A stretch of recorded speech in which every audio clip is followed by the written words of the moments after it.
Selamat datang Tengah Tengah channel YouTube. Saya Cici akan membacakan cerita yang ditulis oleh Metafisika dengan akun Twitter @UKM_pengamatan dengan judul Keluarga Korban Pesugihan. Jangan lupa untuk di like, subscribe, dan share video ini. Selamat mendengarkan.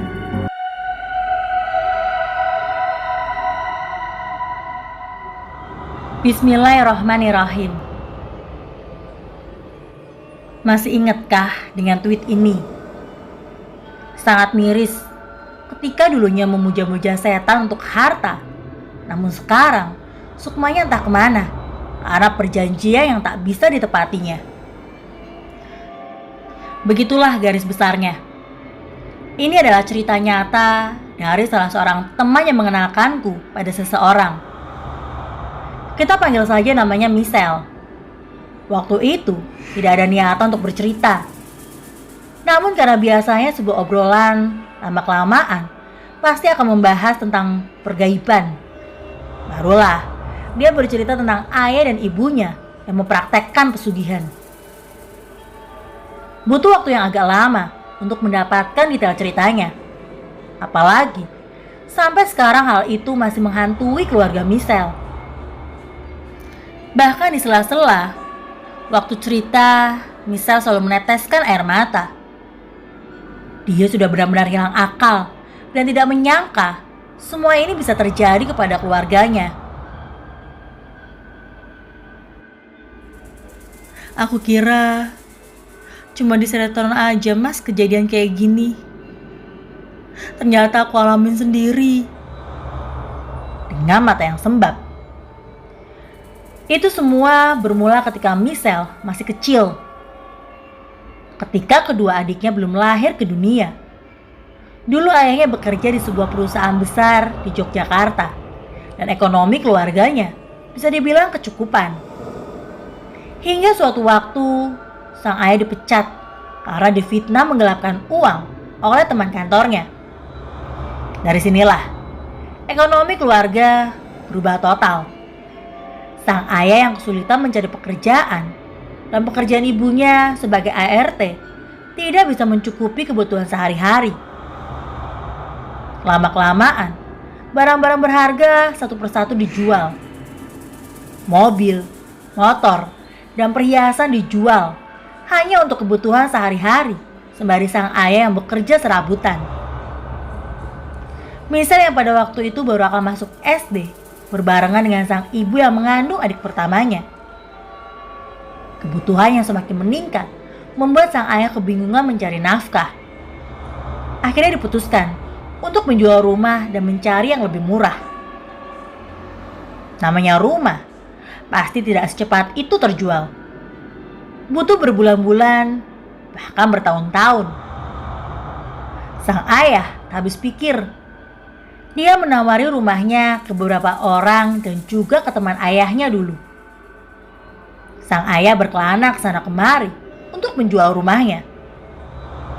Namun di tengah perjalanan, ketika Michelle masih diselimuti kepolosan, suatu hari sekitar jam 11 malam, rumahnya didatangi oleh segerombolan orang.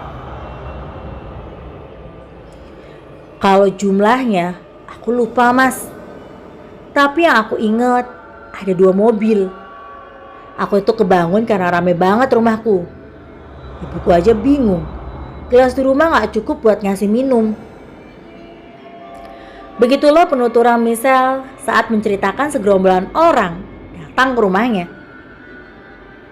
Menurut penuturan Michelle, orang-orang itu agak aneh karena memakai baju yang sama dan pakaian yang dipakai dari atas sampai bawah berwarna hitam. Dan salah satu dari mereka membawa sebuah plastik hitam besar. Michelle sempat bertanya kepada ibunya, mereka itu siapa? Karena Michelle belum pernah melihat orang itu. Usut punya usut, ternyata ibunya juga tidak tahu dengan orang-orang yang datang pada waktu itu.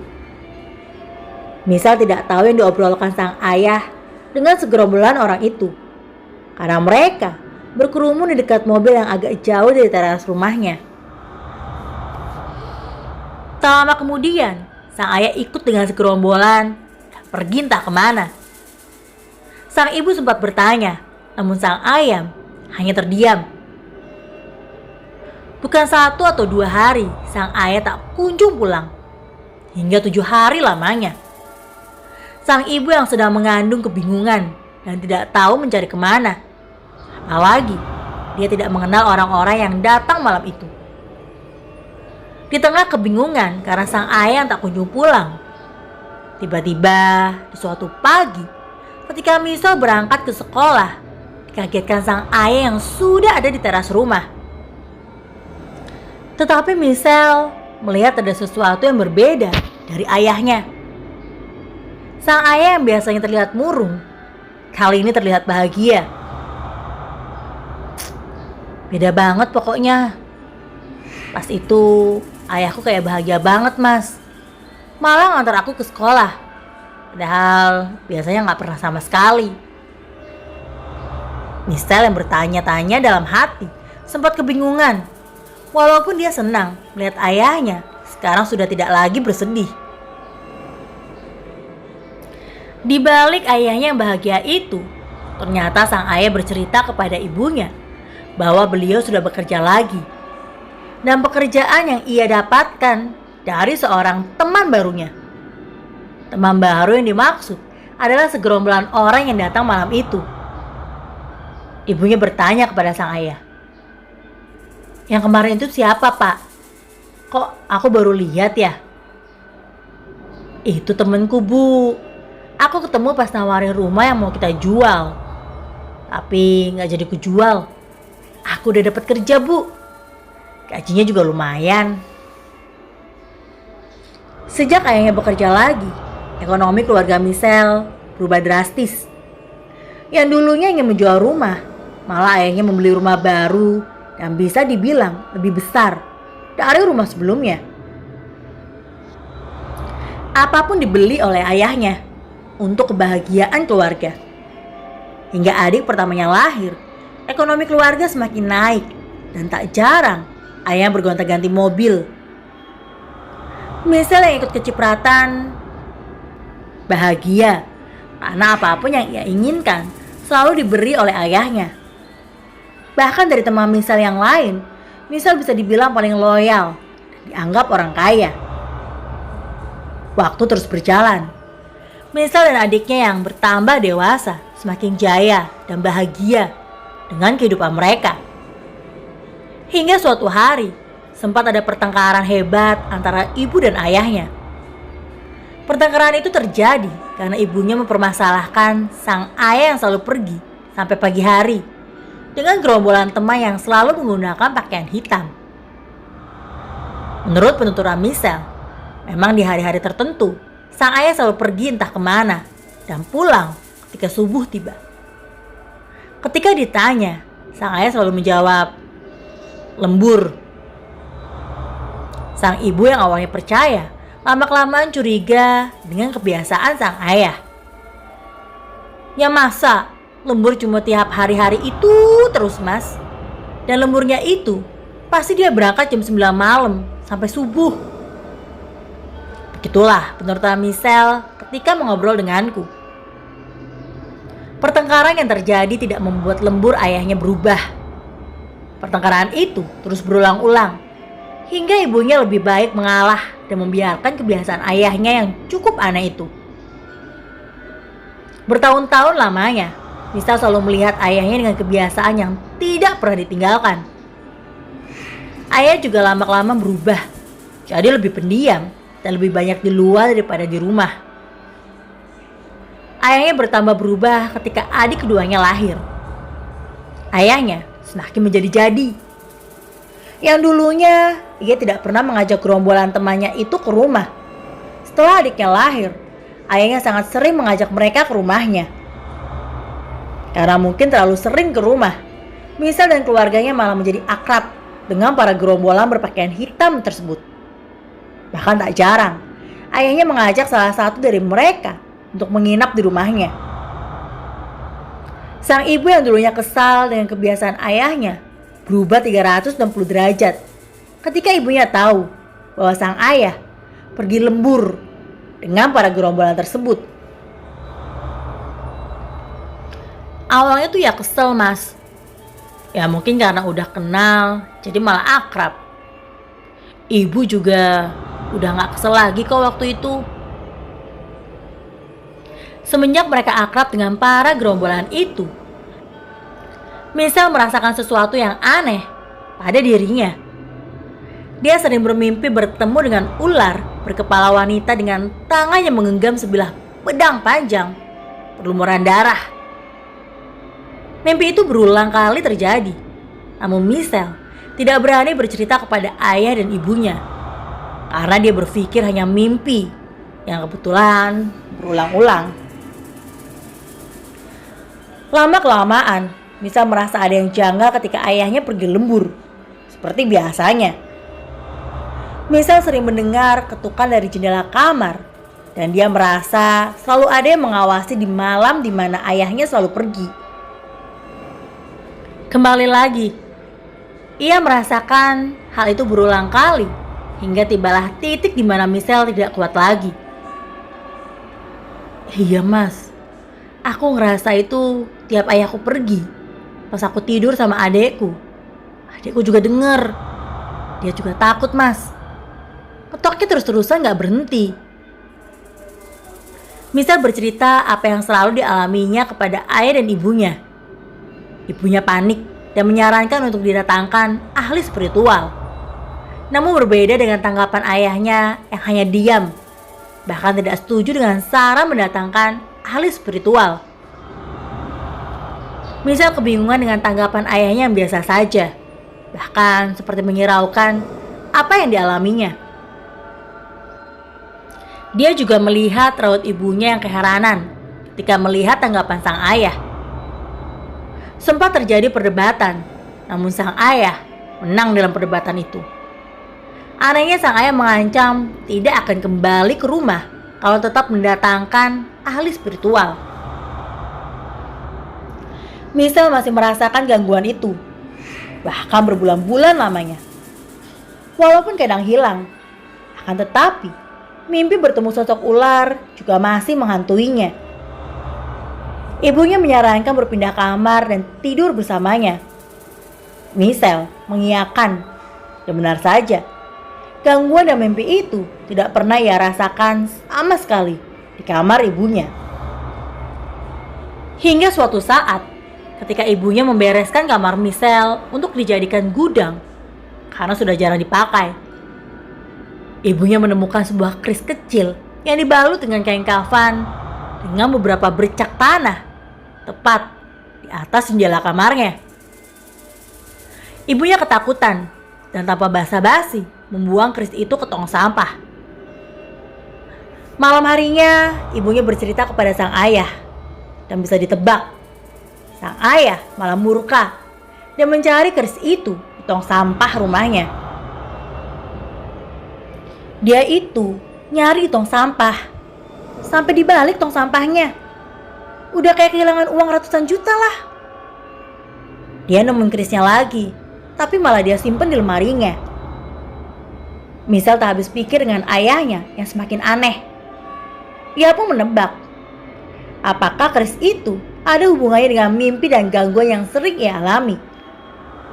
Ibunya juga berpikiran sama dengan Michelle pada waktu itu. Yang tambah membingungkan lagi, kenapa sang ayah selalu menghindar ketika ada sesuatu yang menyangkut keluarganya. Bahkan tidak ada pembelaan sedikit pun dari ayahnya. Waktu terus berjalan dengan sifat ayahnya yang semakin aneh. Gangguan yang terjadi juga semakin kuat. Adiknya yang nomor 2 yang masih kecil sering menangis tiba-tiba. Dan adiknya nomor 1 juga tak jarang mendengar suara misterius dari luar kamar, dari luar rumah. Kebiasaan lembur sang ayah semakin brutal. Yang awalnya hanya 1 minggu sekali, kini bertambah tiap bulan, bahkan sampai tidak pulang ke rumah 1 bulan lamanya. Apalagi menyangkut pekerjaan ayah yang semakin tidak jelas. Masa dia pernah sebulan gak pulang, Mas? Kan ibuku juga curiga. Apa dia tuh gak kerja apa gimana ya? Soalnya waktu itu ayahku jarang ngobrol, Mas.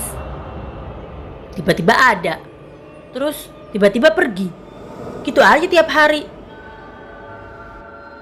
Ya aku nyoba bikin ibu mikir positif aja, Mas. Dia kerja keluar kota kali. Atau mungkin udah naik jabatan. Apa gimana ya? Makanya dia sibuk. Soalnya kita emang bener-bener gak tahu waktu itu. Menurut penuturan Michelle, pada waktu itu sempat terbesit pikiran curiga dengan ibunya. Karena tidak pernah tahu apa yang dilakukan sang ayah selama ini. Dia curiga ibunya selama ini berpura-pura tidak tahu apa-apa dan sebenarnya sangat tahu apa yang sebenarnya ayahnya lakukan.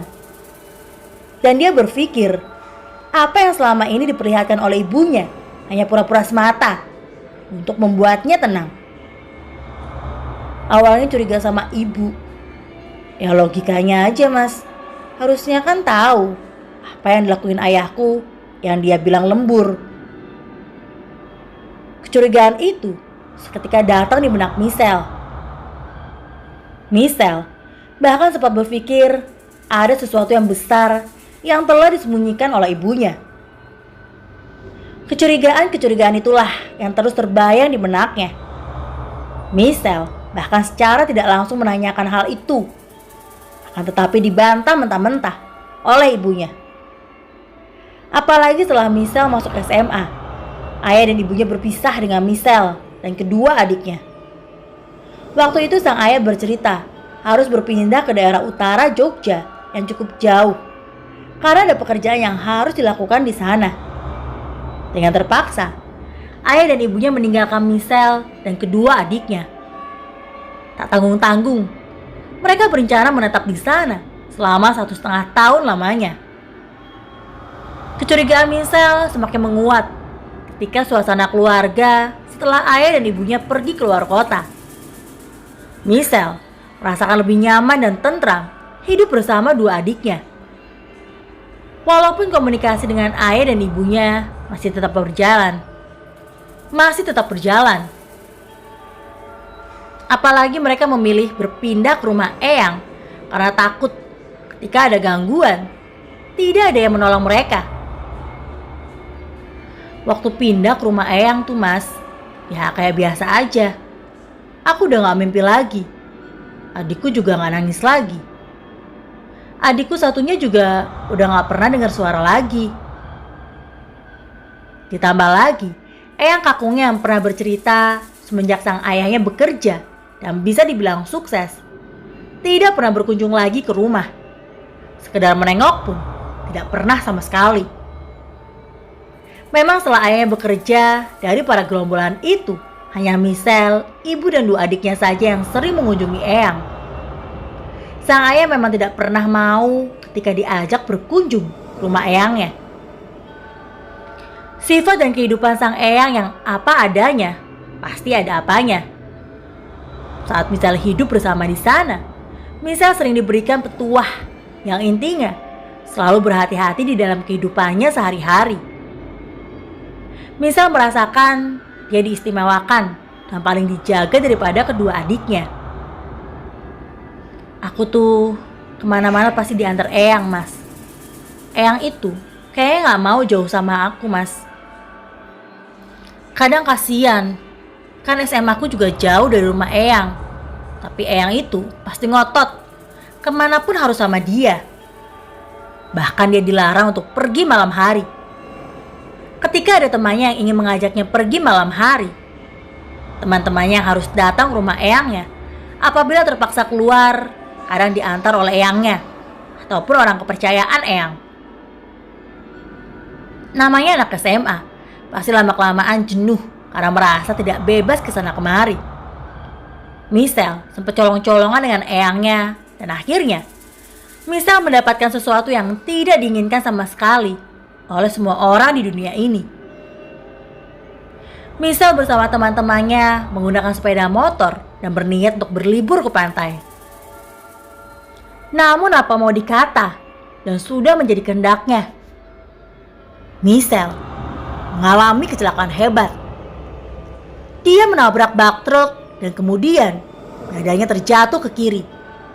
Dan naas, salah satu bagian dari tubuhnya terlindas ban mobil yang melaju kencang dari belakang. Aku tuh gak tahu kenapa, Mas. Kayak tiba-tiba hitam aja pandanganku. Seingatku, cuma aku lihat bak truk ada di depan mataku. Habis itu, udah gak inget apa-apa lagi. Bangun-bangun, udah di ruangan, dan udah kayak begini. Menurut penuturan eyangnya yang langsung datang ketika mendengar kabar dari teman-teman Michelle, eyangnya sempat pesimis Michelle bisa selamat karena di beberapa bagian badannya patah dan banyak darah yang keluar pada saat itu. Tak hanya itu, di bagian organ dalam juga banyak terkena benturan karena kecelakaan itu. Yang paling parah, salah satu tubuh Michelle sudah tidak bisa aktif lagi sampai sekarang. Sebelum siuman, Michelle sempat koma selama 12 hari. Michelle menuturkan sangat bersyukur masih bisa hidup sampai sekarang. Bahkan, waktu itu dokter mengatakan kepada keluarganya, kemungkinan untuk selamat sangatlah kecil. Ibunya yang datang, air matanya pecah melihat Michelle terkapar lemah tak berdaya dengan bantuan alat pernapasan dan bantuan alat lainnya yang tertancap di tubuhnya. Eyang dan dua adiknya mencoba menenangkan sang ibu yang menangis tiada henti. Ibunya selalu menangis setiap hari dan berharap sang anak bisa kembali siuman. Setiap hari sang ibu selalu berada di samping Michelle. Bahkan tidak mau beranjak dari tempatnya karena tak ingin kehilangan sosok Michelle. Sang eyanglah yang selalu menyemangati sang ibu agar percaya Michelle bisa melewati semua ini dan harus pasrah pada kehendak Tuhan. Walaupun dalam benak sang eyang menanyakan kemanakah sang ayah, karena tidak menunjukkan batang hidungnya ketika semua sedang bersedih dan berdoa untuk keselamatan Michelle. Penantian itu pun datang ketika Michelle siuman. Kebahagiaan, rasa haru dan ketidakpercayaan bercampur aduk mendengar Michelle sudah siuman dari mimpi panjangnya. Akan tetapi, Michelle sempat tidak percaya karena salah satu bagian tubuhnya tidak bisa ia lihat kembali. Dia belum ikhlas dengan apa yang terjadi dengannya. Namun, keluarganya yang ada di dekatnya selalu menguatkan dirinya dan selalu mengingatkan agar bersyukur dengan apa yang sudah diberikan. Apalagi masih diberi kesempatan untuk melihat keindahan dunia ini. Berjalannya waktu, Michelle berangsur pulih, walaupun harus melakukan beberapa terapi untuk menghilangkan trauma dan rasa sakit yang ada di tubuhnya dari bekas operasi yang dilakukannya. Ibunya selalu menemani Michelle berbanding terbalik dengan sang ayah yang belum pernah ia lihat semenjak dia siuman. Ada sedikit rasa kecewa dan berulang kali ia bertanya kepada ibunya, sang ayah pergi kemana? Namun ibu hanya diam dan menitikkan air mata ketika Michelle bertanya keberadaan sang ayah. Udah, yang penting kamu sembuh dulu. Begitulah ucapan yang selalu ia dengar dari ibunya ketika bertanya tentang keberadaan sang ayah. Ketika Michelle benar-benar sembuh dan sudah bisa beraktivitas seperti biasanya, terhitung sudah 1,5 tahun lamanya semenjak dia siuman, tidak pernah melihat sang ayah. Ibunya yang sudah meninggalkan sang ayah juga tidak mengetahui keberadaan ayahnya. Michelle merasa sudah tidak dianggap sebagai anak oleh ayahnya tersebut, dan begitu sebaliknya. Bahkan rasa benci selalu ada di dalam benaknya ketika nama ayahnya terdengar di telinga manisnya. Tetapi sebagai seorang anak dan di dalam hati kecilnya masih ingin bertemu dengan ayahnya. Walaupun aku benci, tapi kok ya sebegitunya. Ya masa dari aku sakit sampai aku belajar jalan, gak pernah sekalipun lihat mas. Telepon pun gak ada sama sekali. Begitulah kalimat yang keluar dengan matanya menahan air mata. Beriringan dengan Misal yang masih berharap ayahnya untuk datang, Misal merasakan ada sesuatu yang berbeda darinya setelah kecelakaan itu. Misal merasa indera keenamnya seperti terbuka dengan sendiri secara perlahan. Dari awalnya yang hanya merasakan bayangan, lama-kelamaan bayangan itu menjadi bentuk dan berbagai macam bentuk yang menakutkan. Awalnya takut mas, bingung juga bisa lihat. Tiba-tiba aja. Dan itu kayak tiap hari tuh nambah-nambah terus. Dulu mah cuma ngerasa ada bayangan, tapi lama-lama kok jadi kayak upgrade gitu mas. Kadang kaget, tapi udah terbiasa sih sekarang. Misal yang awalnya sempat takut dengan kemampuannya mencoba untuk mengontrolnya sendiri. Dia ingin bercerita dengan ibunya, namun takut akan membuat ibunya panik. Hingga suatu hari, sang eyang menemuinya. Dan betapa kagetnya Misal mendengar perkataan dari eyangnya. Untung kamu masih hidup, Leh. Maaf ya, Mbah gak bisa bantu. Mbah juga gak kuat buat ngelawan ayahmu. Dengan nada bergetar sambil memegang tangan Misal dengan eratnya. Misal benar-benar tidak tahu maksud dari perkataan eyangnya itu. Misal bingung melihat sang eyang yang kemudian menangis dan meminta maaf atas segala sesuatu yang terjadi, bahkan menunduk di hadapannya. Dia yang tak tega membangkitkan sang eyang dan mencoba menenangkan untuk menjelaskan maksud dari perkataannya tadi. Beberapa menit setelahnya, sang eyang yang sudah mulai tenang bercerita bahwa kejadian yang dialami Misal sebenarnya adalah perbuatan dari ayahnya. Secara tidak langsung, Misal dijadikan tumbal pesugihan oleh ayahnya sendiri. Namun karena kehendaknya, Misal masih diberi kesempatan untuk hidup. Dan alasan itulah, sang ayah tidak berani menemuinya. Inilah maksud dari eyangnya selalu menjaganya dan mendapat perlakuan istimewa daripada dua adiknya. Sang eyang juga menjelaskan efek dari kegagalan tumbal itu membuatnya punya kemampuan lebih. Bahkan sang eyang juga menceritakan teman-teman ayahnya yang membuat ayahnya salah arah. Ketika ditanya teman yang mana, sang eyang menjawab gerombolan orang yang selalu memakai pakaian serba hitam. Itulah yang dimaksud eyangnya. Sang eyang juga mengetahui akan kebiasaan ayahnya yang sering pergi dari malam hingga subuh. Uniknya, eyang juga mengetahui kejadian di mana saat ibu menemukan sebilah keris yang berbalut kain di atas jendela kamarnya. Misal yang mendengar semua itu sangat shock dan tidak percaya dengan apa yang ia dengar. Shock banget sih mas, tapi bingung mau percaya atau enggak waktu itu. Ya aku gak habis pikir, eyang bisa tahu semuanya. Padahal kita tuh gak pernah cerita sama sekali soal gangguan sama kebiasaan ayahku mas. Ya aku juga tahu sih, eyang emang bisa. Tapi ya kok bisa sedetail itu. Sang eyang hanya menitip pesan kepada Misal agar segera mencari obat ataupun orang yang mampu melawan kekuatan ayahnya dan memberikannya sebotol air putih untuk digunakannya mandi dan minum setiap pagi. Di situ, sang eyang bercerita, dia pernah melawan sosok yang ada di balik ayahnya, yaitu sosok ular berkepala wanita dengan tangan yang menggenggam sebilah pedang yang sangat panjang dan berlumuran darah. Ya, sosok ini yang sering masuk dalam mimpi Misal ketika masih hidup bersama ayahnya sebelum berpindah ke rumah eyang.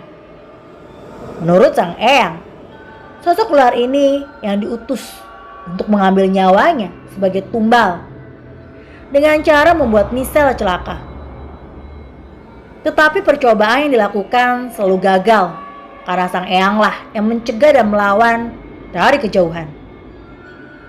Kesaksian Michelle sendiri, sang eyang memang mempunyai kekuatan lebih. Itu pun dia baru tahu ketika hidup bersama eyangnya. Eyangnya sering menyalakan dupa di setiap sudut rumah.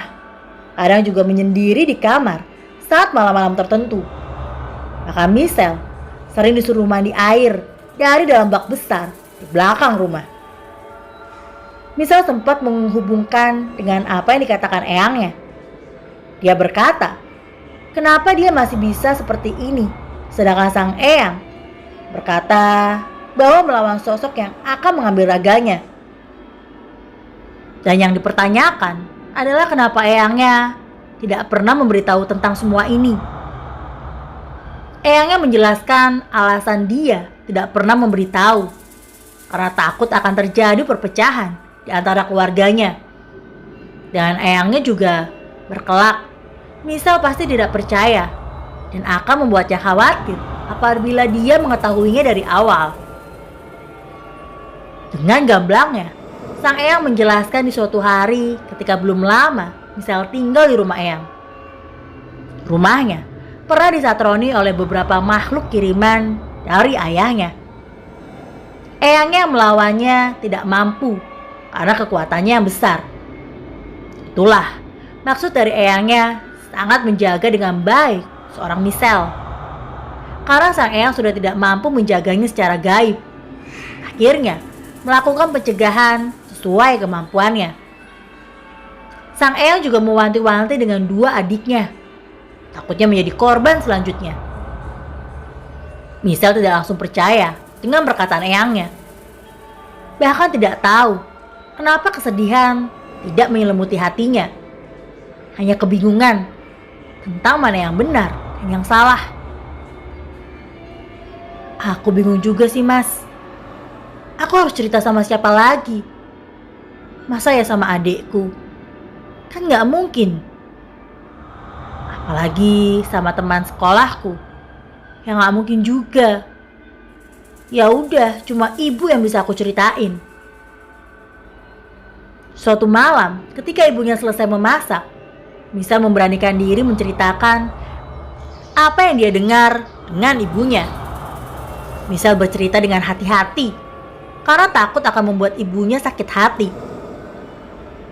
Di saat Michelle bercerita soal hubungan pesugihan dengan para gerombolan berpakaian hitam, ibunya meneteskan air mata dan memeluk Michelle dengan erat. Waktu aku cerita soal pesugihan itu, ibuku langsung meluk sambil nangis, Mas.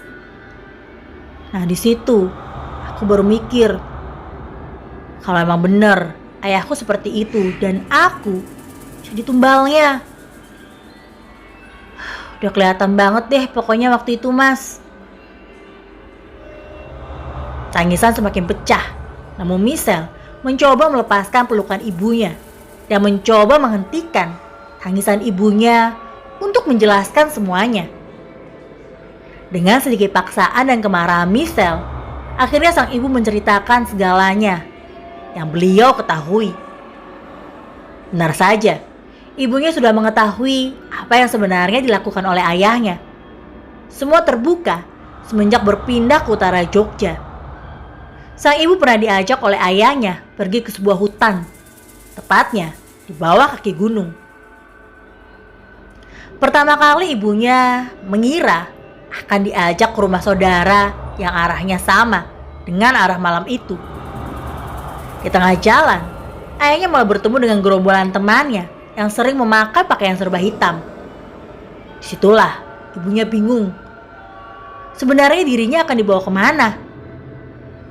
Sampailah di sebelah hutan, dan sang ibu diajak berjalan kaki masuk ke dalam hutan bersama para gerombolan itu.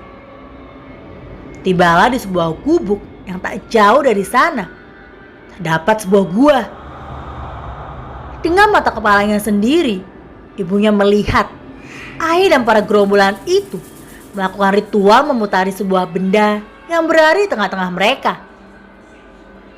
Ritual yang mereka lakukan dengan bersama-sama, membaca sesuatu secara bersamaan. Ibunya menunggu sekitar 1 jam. Dan setelah selesai melakukan ritualnya, ayahnya membawa sebuah bungkusan dan dibawanya pulang. Di perjalanan pulang, sang ibu sempat bertanya apa yang sebenarnya dilakukan di tengah hutan dan apa isi dari bungkusan yang dibawanya. Bukannya dijawab, sang ayah malah marah dengan apa yang ditanyakan kepadanya. Dengan penuh amarah, sang ayah mengelak. Yang dilakukannya hanya ritual untuk keselamatan dia dan keluarganya. Dan ketika ibunya ingin mengambil bungkusan itu, tiba-tiba sang ayah langsung mengambil bungkusan itu dari tangan ibunya. Tak hilang akal, ibunya mencoba mengambil bungkusan itu ketika ayahnya tertidur pulas. Begitu kagetnya, di dalam bungkusan terdapat sebuah bungkusan kain putih panjang dan beberapa bunga di sekitarnya. Ibunya terkejut dengan refleksnya membuang bungkusan itu dan segera pergi, meninggalkan bungkusan yang sempat tercecer di lantai. Pagi harinya, sang ayah mengetahui bungkusan berserakan, langsung mencari ibunya dan tak segan menampar, bahkan memukulnya. Ibunya sempat meminta ampun, tetapi tidak digubris oleh sang ayah. Ibunya sangat terpukul dengan kejadian itu, karena selama mereka menikah, tidak pernah sekalipun sang ayah berbuat sampai segitunya. Semarah-marahnya, mungkin hanya sekedar membanting benda-benda di sekitarnya. Sang ibu yang bisa dibilang kepo, selalu mencoba bertanya kepada sang ayah tentang bungkusan yang sangat dijaganya. Tetapi, pasti terjadi perkelahian di antara keduanya. Hingga di suatu malam, sang ayah yang pergi bersama teman-temannya dan kemungkinan menuju tempat ritual itu lagi. Ibunya mencuri kesempatan dengan mencoba mendatangkan ahli spiritual untuk langsung mengecek rumahnya dan menjawab apa sebenarnya di balik semua ini. Ahli spiritual itu menjelaskan bahwa apa yang ada di bungkusan kain adalah sebuah alat untuk ritual pesugihan. Dan alat inilah sebagai penarik harta, tetapi hanya bisa dipakai oleh pemiliknya langsung. Dia menjelaskan pula akan ada satu korban dari salah satu anggota keluarganya, yaitu anak pertamanya yang bernama Michelle. Sang ibu hanya terdiam dan terpukul dengan apa yang didengarnya. Sempat tak bisa berkata-kata apa-apa lagi. Namun, ibunya tak patah arang. Dia mencari sudut pandang lain dan berharap itu semua tidak benar. Namun ketika dia bertemu 3 orang yang berbeda, jawaban ketiga orang itu sama persis dengan orang yang pertama kali dia datangkan ke rumah. Bahkan salah satu dari mereka mengatakan tumbal tidak bisa dihentikan karena sudah ada perjanjian. Apalagi apa yang diinginkan ayahnya sudah diberikan semuanya. Intinya tinggal menunggu waktu saja. Ibunya terus berusaha untuk melindungi anaknya bagaimanapun caranya. Tak tanggung-tanggung, ia kembali mencari ahli spiritual di beberapa penjuru. Tapi apa daya, kebanyakan dari mereka menyerah ketika mencoba menerawang ataupun melawan kekuatan yang ada di dalam diri ayahnya. Kata ibu sih, kebanyakan dan nyerah duluan ketika ibu ceritain detailnya. Yang didatengin ibu malah kebanyakan nyaranin ke orang lain. Ada juga yang nyoba, tapi katanya ada yang sampai muntah darah. Ibunya sangat takut, sudah tidak bisa berbuat banyak dan hanya bisa berdoa sepanjang waktu. Sempat terbenak dalam pikiran ibunya untuk memberitahu Michelle dan eyangnya. Namun ibunya takut dan menganggap apa yang dikatakannya hanya omong kosong belaka. Bahkan ibunya takut bertemu sang ayah dan selalu mengurung diri di kamar. Berani keluar hanya ketika sang ayah pergi keluar rumah.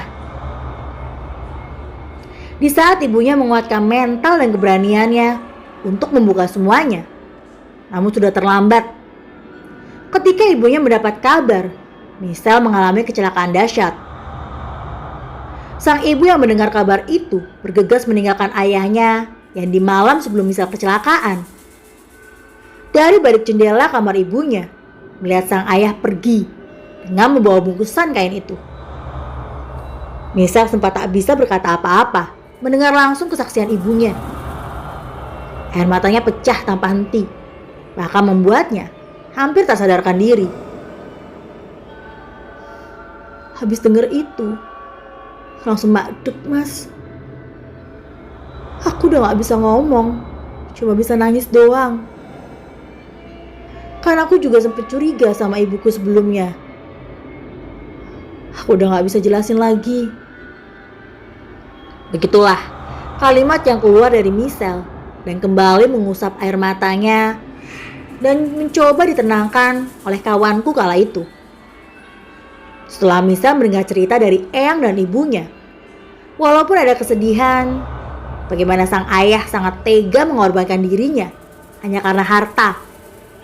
Namun Misal masih bisa bersyukur karena berkat kuasanya masih memberi kesempatan untuk hidup. Tetapi Misal berkata seperti ada dendam dan tidak pernah mengharapkan bertemu ayahnya lagi.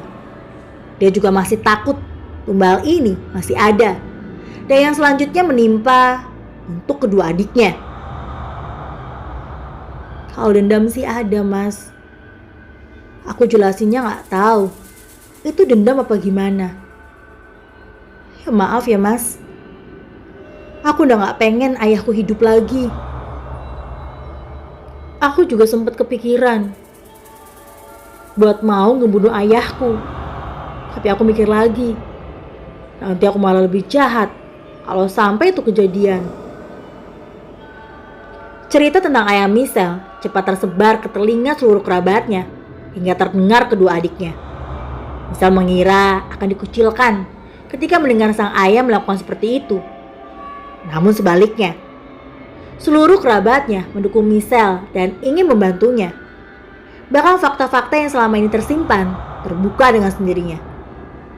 Ternyata sebelum ayahnya melakukan itu sempat mengajak adiknya, atau bisa dibilang om dari Michelle, untuk ikut bersamanya. Namun omnya tidak mau dan menganggap itu jalan yang salah. Bahkan ia sempat memberi nasihat agar tidak melakukannya. Dan ternyata dia tidak tahu ayah Misal menggeluti hal itu sampai terjadi kejadian ini. Seluruh kerabatnya membantu Misal untuk menemukan ahli yang benar-benar ahli untuk menghilangkan kutukan itu dan membantu ayahnya agar sadar. Dan waktunya tiba. Misal dan kerabatnya berhasil menemukan orang yang bisa membantu. Entah kebetulan atau bagaimana. Orang ini dulunya juga sempat ikut dalam lingkaran ayahnya. Sebuah perkumpulan yang memang bertujuan untuk mencari harta dengan bantuan gaib.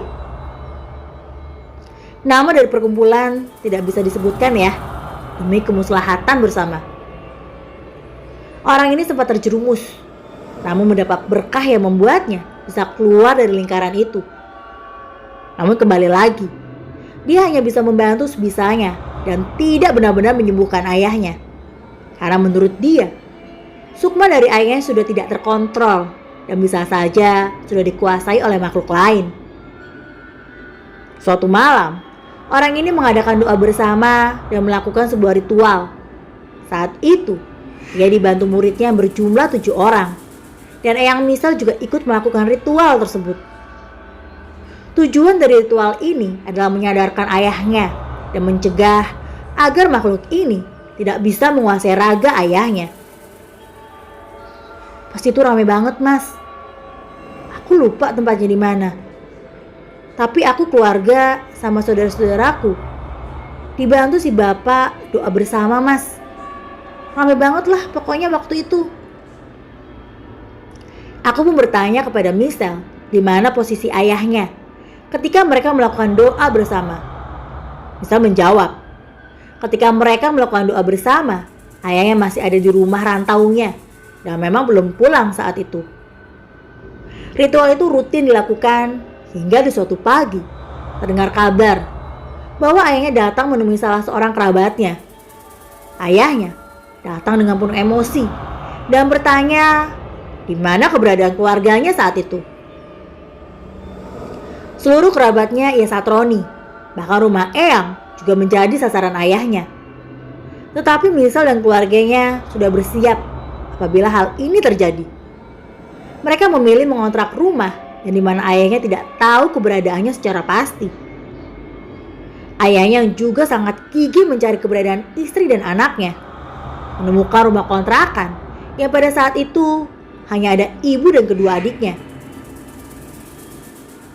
Ibunya melihat sosok sang ayah langsung menutup pintu dan mengunci dengan rapat agar ayahnya tidak bisa masuk ke rumah. Sempat terjadi perdebatan, bahkan teriakan ayahnya terdengar tetangga rumah. Kerabatnya yang tak lain adalah Om Misel mendapat telepon berdering dari sang ibu dan mengatakan ayahnya sedang berada di rumah dan juga membawa sesuatu di tangannya. Omnya bergegas menggeber motor menuju rumah kontrakan dan melihat ayah Misel yang menggedor-gedor pintu dengan membawa sebilah bambu runcing panjang di tangannya. Kata omku, pas dia datang udah bawa bambu, Mas. Akhirnya omku juga ambil balok kayu. Gak pikir panjang, langsunglah berkelahi di situ. Tapi gak lama sih, Mas. Soalnya tetangga ada yang misahin juga. Menurut Misel, omnya sudah di puncak emosi, bahkan tidak bisa mengontrol lagi saat itu. Setelah dilerai, ayahnya langsung pergi entah kemana dan sempat mengucapkan sebuah kalimat. Awas, besok mati semua kalian. Semua keluarganya berkoordinasi dan sempat meminta petunjuk si ahli spiritual agar cepat menyelesaikan semuanya. Akhirnya diputuskan untuk adanya perang gaib di antara perguruan ahli spiritual dengan makhluk yang ada di balik ayahnya. Dan perang itu disaksikan oleh seluruh keluarga dan kerabat Misel. Itu aku lihat sendiri, Mas. Aku lihat sosok ular yang selama ini di mimpiku mengelilingi tempat kita. Aku juga lihat kayak beberapa makhluk badan manusia, tapi kepalanya hewan. Dan itu besar-besar, Mas. Pokoknya rame banget. Ibuku aja sampai muntah, Mas, kena energinya. Eyang yang sudah mengetahui akan kemampuan Misel memberikan sebuah benda yang berguna untuk keselamatan dirinya. Apalagi makhluk yang akan dilawannya dulunya mengincar Misel untuk dijadikan tumbal. Misel bercerita, suasana yang dirasakan saat itu sangatlah panas, bahkan membuat telinga dan tengkuknya berat seperti tertekan sesuatu. Sempat terdengar beberapa kali lemparan benda di atas rumah. Beberapa kali jendela bergetar dan pantulan cahaya merah dari arah luar beberapa kali. Bapaknya sempat kelempar, Mas, pas narik sesuatu dari luar. Habis itu anak buahnya juga kelempar. Tapi pas yang ikut ke lingkaran, udah kayak biasa aja. Dan udah pada diem, merem sama posisi sila. Ketika Misel melihat orang-orang, termasuk eyangnya yang sedang melawan, cukup tersentuh hatinya. Misel merasa masih ada yang mau membantunya, walaupun dia bukan siapa-siapa. Bahkan waktu itu, Misel berpikir imbalan apa yang pantas diberikan kepada orang-orang yang membantunya. Mereka bertaruh nyawa, Mas. Aku bingung, kenapa kok mereka mau ya demi aku? Begitulah yang terpikir di benaknya waktu itu. Perang gaib itu berlangsung beberapa jam dan berakhir ketika eyangnya tersungkur sambil meremas bagian perutnya. Seketika, semua membuka mata dan membawa eyangnya di sebuah tikar terpisah dengan yang lain. Aku kaget, Mas, waktu lihat eyang. Pas aku deketin, eyang cuma bilang, Alhamdulillah, semoga ada efeknya ya, Leh. Tapi aku masih lihat yang lain semedi. Bingung, sebenarnya udah selesai apa belum? Tak lama berselang, salah satu ketua dari perang gaib itu membuka mata dan langsung menghisap rokok sembari meminum segelas kopi hitam yang ada di hadapannya. Suasana hening dan tidak ada satu kata pun keluar dari mulutnya. Michelle dan yang lain saling menatap kebingungan dan tidak ada yang berani bertanya. Tiba-tiba, dia memanjatkan doa ke sebuah botol berisi air putih dan memberikan kepada Michelle. Ini buat kamu, ibumu sama dua adikmu ya. Itu buat mandi pagi sama sore. Untuk 2 bulan. Michelle bertanya, apa kegunaan air dan bagaimana hasil dari perang itu? Dijelaskan bahwa air itu berguna untuk pagar keluarganya agar sang ayah takut melihat mereka, terutama Michelle, dan bisa menjadi benteng gaib dari ayahnya apabila masih ingin melakukannya. Dan hasil perangnya bisa dikatakan berhasil dan bisa dikatakan tidak. Dijelaskan bahwa makhluk yang bersekutu dengan ayahnya sangat banyak karena ayahnya memiliki beberapa ilmu ajian. Beberapa makhluk yang ada sudah dilawan dan tidak akan kembali. Namun ada satu makhluk yang sekarang 90% menguasai ayahnya dan tinggal menunggu waktu menuju 100%. Makhluk itu adalah ular yang dulunya masuk ke dalam mimpi Michelle. Michelle bertanya, kenapa ular itu bisa menguasai ayahnya? Usut punya usut, ular itu menagih janji tumbal yang dijanjikan ayahnya. Tumbal itu adalah Michelle, yang kebetulan ketika sang ayah memulai semua itu, Michelle adalah anak satu-satunya. Namun Michelle gagal menjadi tumbal karena dia bisa selamat dari kecelakaan dahsyat itu. Maka dari itu, sang ayah harus mencari korban lain agar dia tidak mengorbankan dirinya sendiri. Otomatis, tinggal 2 adiknya sebelum makhluk itu 100% menguasainya. Aku langsung lihat 2 adikku, Mas. Soalnya mereka juga dengar apa yang dibilang bapaknya. Tapi adikku yang nomor 1 malah bilang kalau dia udah siap ngelawan, kalau emang bapaknya mau ngincer dia. Saran dari ketua perang mengharuskan Michelle, ibu dan kedua adiknya untuk berpindah tempat yang jauh dari jangkauan sang ayah. Namun karena Michelle dan kedua adiknya yang masih bersekolah, diputuskan mereka tinggal di rumah saudara yang pada saat itu baru saja membuat rumah. Mereka tinggal di situ dengan pertimbangan sang ayah benar tidak mengetahui tempat itu. Ternyata itu salah. Berjalannya waktu setelah Michelle dan keluarga kecilnya hidup tanpa seorang ayah. Michelle yang pada saat itu sedang berkuliah mendapat kabar bahwa sang ayah kembali dan menempati rumahnya terdahulu. Sang ayah ternyata sudah beberapa bulan tinggal di sana. Namun, menurut penuturan warga, sang ayah jarang keluar rumah. Bahkan warga, sang ayah sudah pergi lagi karena rumah yang sudah tidak terawat. Bukan rasa takut yang muncul, namun di dalam benak Michelle ingin bertemu dan ingin langsung menatap sang ayah. Aku gak takut, Mas, tapi pengen aja lihat ayah, walaupun itu gak tahu yang terakhir atau bukan. Tapi sempat dilarang sama eyang sama ibu juga. Terjadi perdebatan hingga diputuskan salah satu kerabatnya menemui sang ayah seorang diri.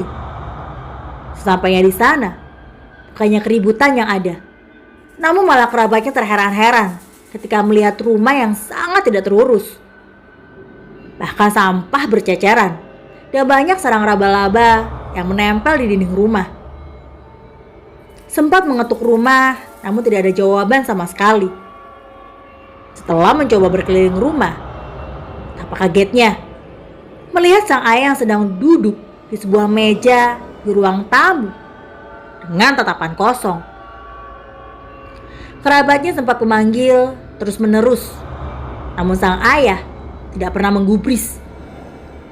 Karena khawatir, sang kerabat menelpon Michelle dan yang lain untuk datang menemui sang ayah. Mereka berbondong-bondong datang dan sudah bersiap dengan apa yang akan terjadi nantinya. Kita sudah siap, Mas. Omku aja udah bawa golok Siapa tahu ayah tiba-tiba ngamuk kayak dulu.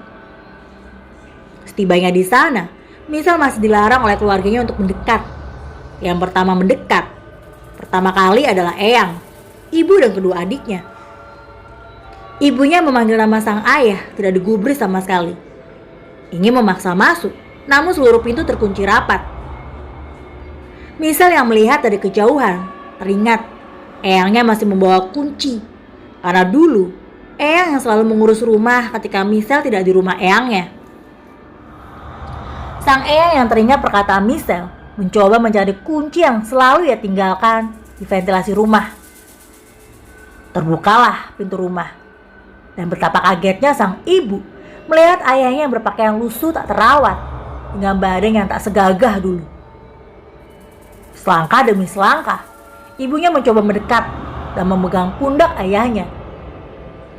Ibunya mencoba terus memanggil-manggil nama ayahnya. Namun sang ayah tak bergeming sama sekali. Ayah cuma diem aja, Mas. Tapi aku lihat dari jauh, ular itu ngelilit rumah. Eyang juga bilang, kayaknya kalau itu udah bukan ayah. Misal mencoba berpikir dan membenarkan perkataan ketua perang dahulu, bahwa ayahnya benar-benar dikuasai oleh makhluk gaib yang bersekutu dengannya. Ibunya seketika duduk terdiam sambil menatap keadaan sang ayah. Tak lama, tangisan itu pecah seketika. Kedua adiknya mencoba memeluk dan menenangkan ibunya. Misal yang sudah tak tahan mencoba mendekat. Dan beberapa langkah sebelum ia melihat sang ayah, tiba-tiba ayahnya bergeming dari posisinya. Dia lihat aku kayak lihat setan, Mas. Dia juga ngusir aku. Takutlah. Ayahku juga nangis pas aku mau deketin. Sang Eyang segera menahan Misal karena takut ada reaksi lain ketika Misal benar ada di dekat sang ayah. Misal menolak dan ingin mencoba berbicara dengan ayahnya. Kenapa sih ya? Kok kayak gini? Ayah kok tega sama Misal? Begitulah perkataan Misal ketika ia benar-benar berhadapan dengan ayahnya yang masih dan bergetar penuh ketakutan menatap Misal. Aku udah gak bisa sedih lagi, Mas. Nangis juga udah gak bisa. Di jalan aja aku sempat pengen ngebunuh ayah. Tapi pas aku lihat ibu nangis kayak gitu, niatanku hilang, Mas. Setelah pertemuan itu, ibunya menginginkan sang ayah untuk dibawa pulang karena berhubung keadaan sekarang yang sangat memperhatikan, yang sangat memprihatinkan. Keputusan sang ibu ditolak mentah-mentah oleh Misal karena di dalam hatinya masih ada kebencian yang tertanam. Terjadi talik ulur di antara keluarganya, namun kerabat dan eyangnya juga tidak setuju apabila sang ayah dibawa pulang karena ditakutkan akan terjadi hal yang tidak diinginkan. Apalagi bisa dikatakan di dalam tubuhnya bukanlah sosok sang ayah sebenarnya. Kemudian eyangnya menelpon ketua perang gaib yang sempat melawan makhluk yang bersekutu dengan sang ayah, meminta solusi bagaimana baiknya dan semua bisa aman. Diberilah saran bahwa sang ayah dibawa ke rumah ketua perang untuk dilakukan terapi menghilangkan sosok ular itu, walaupun kemungkinannya sangat kecil. Saran itu disetujui oleh semua keluarga, termasuk sang ibu. Dijemputlah sang ayah oleh ketua perang dan para muridnya berjumlah 8 orang. Ketika melakukan penjemputan, mereka mencoba menyisir rumah dan ditemukan beberapa uang di dalam bungkusan putih yang dulu sempat dipertanyakan oleh sang ibu. Ditemukan juga beberapa keris, dupa dan berbagai macam alat. Dan paling mengagetkan, ditemukan secari kertas dan tertera nama Misal lengkap dengan tanggal lahirnya. Sempat ada perlawanan dari sang ayah, bahkan sempat memukul salah satu orang hingga tersungkur. Namun, karena kalau jumlah, sang ayah tidak bisa berkutik. Bahkan kaki dan tangannya diikat dengan tambang agar tidak bisa melawan lagi. Kalau sekarang, katanya ayah masih di terapi mas, tapi dibuatin ruangan sendiri. Cuma ibu yang sering nengokin ayah. Ya walaupun bapak itu sering bilang kalau sebenarnya udah gak bisa dan cuma nunggu waktu aja. Tapi aku tahu alasan ibu masih mau ke sana. Setelah sang ayah dikarantina, memang di saat tertentu, terutama di malam di mana ia melakukan lembur, ia sering mengamuk dan kadang menyiksa dirinya sendiri. Misal sendiri sudah tidak mau berurusan dengan ayahnya dan lebih memilih menjalani kehidupannya, walaupun tubuhnya tidak sesempurna seperti dahulu. Misal masih tak percaya dengan apa yang terjadi pada dirinya. Misal yang dulunya periang, kini lebih banyak diam dan mengurung diri. Namun keluarganya lah, terutama kedua adiknya yang selalu memberi motivasi ketika ia sedang berada di titik terendah. Rasa benci, dendam, bahkan rasa ingin membalas masih misal rasakan hingga saat ini. Aku sempat pengen bunuh diri mas. Untung aku sadar kalau dulu aku tuh dikasih kesempatan hidup, dan itu jangan sampai aku sia-siain. Karena itulah sekarang misal rutin berkunjung ke eyangnya untuk menyejukkan hati dan pikirannya dengan mengasah kemampuan gaib yang ia dapat setelah kecelakaan dahsyat tersebut.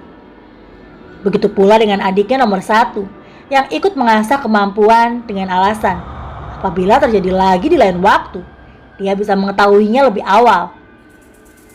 Ketika aku dan Misal tiba di penghujung obrolan, aku sempat bertanya, bagaimana dengan gerombolan pakaian serba hitam itu? Misal menjawab, para gerombolan itu pernah mendatangi rumah ketua perang yang berpura-pura berkunjung mencari obat. Mungkin ingin membawa sang ayah. Namun sebelum itu terjadi, para gerombolan itu diusir. Bahkan sempat akan terjadi perkelahian. Sempat ada juga serangan gaib yang menyerang eyang, dan itu disinyalir sumbernya dari para gerombolan itu. Namun bisa dilawan oleh eyang. Sampai sekarang, serangan-serangan itu masih terjadi, walaupun intensitasnya tidak seperti dahulu. Begitulah cerita dari Misal, wanita tangguh yang bisa menghadapi dan kuat dengan apa yang dia alami. Ketika tim kami mengulik cerita dari Misal, beberapa dari kami sempat menangis karena terheran-heran dan tak percaya dengan apa yang kami dengar. Tak hanya Misal, kami juga menemui semua yang menjadi saksi pesugihan sang ayah, dari ibu, eyang, dan para kerabat Misal lainnya. Dan ketika cerita ini sudah menjadi bacaan khalayak umum, segala sesuatunya sudah disetujui oleh orang-orang yang terlibat di dalamnya. Mohon maaf bila ada salah dalam penulisan, tanda baca ataupun kata yang kurang berkenan, ataupun ada bicara yang tidak sesuai. Di sini penulis dan Cisti memohon maaf dan terima kasih kepada penulis yang telah menyajikan dan menyusun kata-kata dalam cerita ini yang sangat luar biasa. Ambil pelajarannya, buang yang jeleknya. Tunggu cerita lainnya dengan judul yang berbeda hanya di Tengak Tenguk channel YouTube. Terima kasih.